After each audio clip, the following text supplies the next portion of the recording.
Një kontroll i papritur i ndërmarr nga SPAK në burgun e Durrësit me fokus gjetjen e sendeve të palishme si telefonat celular, konsiderohet si sinjal i parë i ndryshimeve të rëndësishme në drejtimin e drejtorisë së përgjithshme të burgjeve.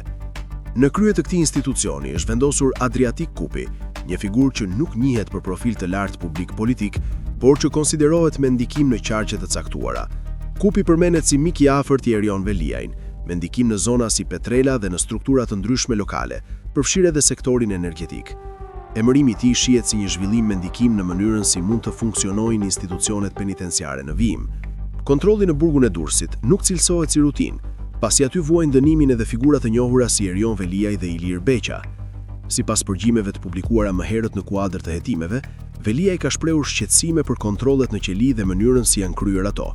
Megjithatë, deri tani nuk ka të dhëna zyrtare mbi rezultatet konkrete të aksionit apo sendet e sekuestruara. Procedurat ligjore të kontrollit, që kërkojnë paraqitjen e mandatit dhe ndjekjen e hapave formal, mund të krijojnë hapësirë kohore që të paralajmërohen personat brenda institucionit. Në këtë kontekst, mbeten pikpyetje mbi efektivitetin real të kontrolleve dhe barazinë e trajtimit të burgosurve, veçanërisht kur bëhet fjalë për persona me profil të lartë publik.